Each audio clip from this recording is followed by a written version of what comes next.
asleep at last. Welcome to another one of my videos. Please remember to hit subscribe to be notified of when I do new videos. Remember to hit like if you enjoyed this video, and all the links to my freebies are in the description below, including links to my social media channel where I answer your questions every Tuesday over on Facebook, so be sure to check those out. This video is talking about toddlers. So toddlers, they are relentless, I would say. So lots of people message me about toddlers, and the queries are usually the same, and they come back to kind of the same thing, which is that either a toddler is refusing to sleep in their own beds, or they just won't stay in their bed, so they keep getting out during the night, and they're up and down like yo-yos, and so are you as a result.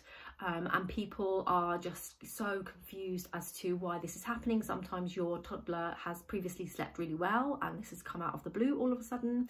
Sometimes your toddler has never really been a great sleeper, but now it's kind of got a lot worse. And obviously there are various reasons for why this has occurred. Specifically, this video is talking about toddlers around about age 2, and the reason why I'm focusing on the 2-year-olds is because that's usually when we see these kind of things happening. And the first reason why I see this happening is because your toddler needs to drop their nap, and you either are not aware of that, or you don't think they should because they're so tired. They need the nap. And the nap typically is dropped nearer to age 3 as well. So lots of people don't realise that actually they can drop it from age 2. And signs that it needs to be dropped are fighting sleep at bedtime. So if they're wide awake at bedtime, they've got loads of energy, they won't just happily sing to themselves for an hour in their beds. They won't just calmly lie there until they eventually fall asleep. They're toddlers. They get bored.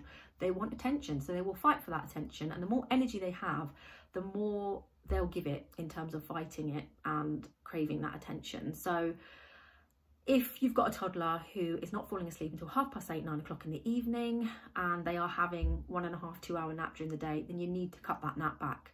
You need to get that bedtime back earlier. Toddlers and babies need to have an early bedtime because they naturally have a dip in alertness round about 5 or 6 p.m. in the evening, and their sleep phases are a lot earlier than ours, and they just need to go to bed early. So this is where at age 2, night sleep becomes more important than day sleep.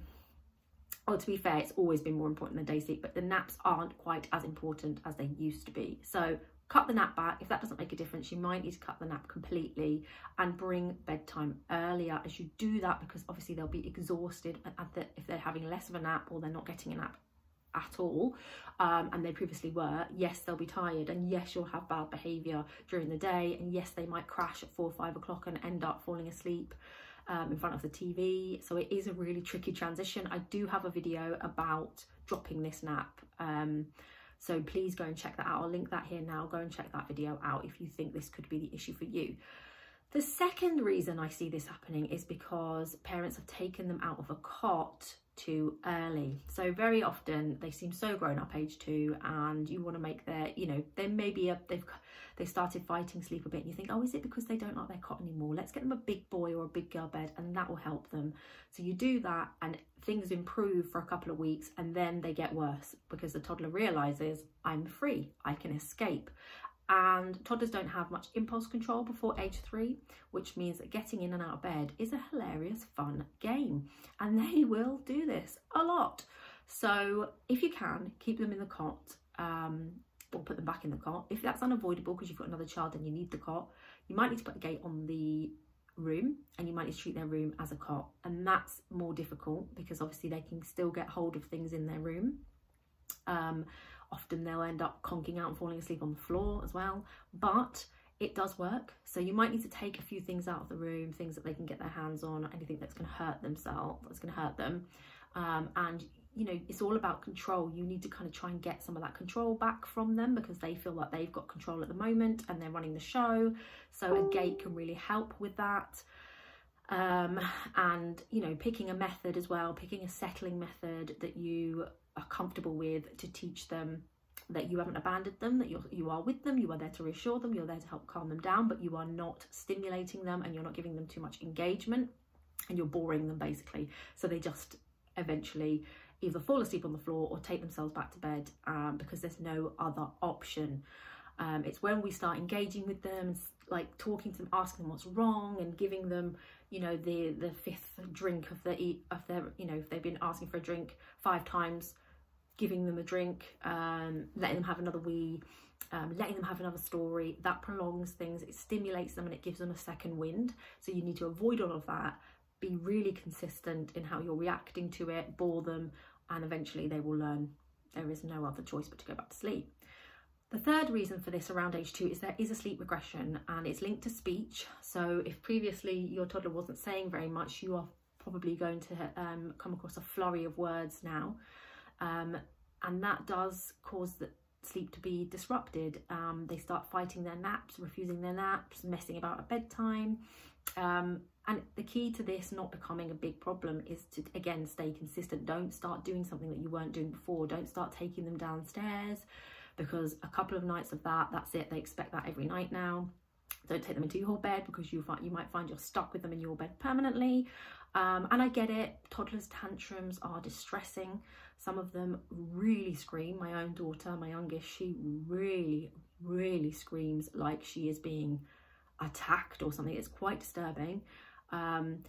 That's just her temperament, and I get it that people worry about neighbours and they worry about that waking the other children, but unfortunately, unless you if you keep giving in to their demands, then this cycle will continue.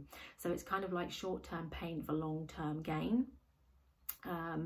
So yeah, again, consistency is key. And if you've got yourself into that situation where they are stuck in your bed, or you're in this cycle of taking them downstairs, the only way really to deal with that is to just go cold turkey. Stop doing that. Stop giving them what they're demanding. Explain to them that's no longer going to happen. Tell them what your expectations are of them. Get the gate on the door, or get them back in their cot. And it is going to be quite a few nights of disruption before you eventually you will see them alter their ways as they realise that you're the boss, you're in charge, and you mean business, and you follow through on what you're going to say. That's how they'll learn that screaming and having an epic tantrum does not get them where they want to be, and so that subsides, and eventually they'll start sleeping again. So I hope you found that useful, guys. Please put your comments, your questions in the comments section, and I can answer them for you, because I know toddlers are really tricky. If you do want some support with this, and you are at your wit's end and you just need somebody to tell you what to do, how to do it, and to be with you through the whole process, then please do check out my services in the links below as well. Happy to jump on a free 15-minute chat with you to talk about how I work. And yeah, check out the links in the description, guys. Thanks for listening.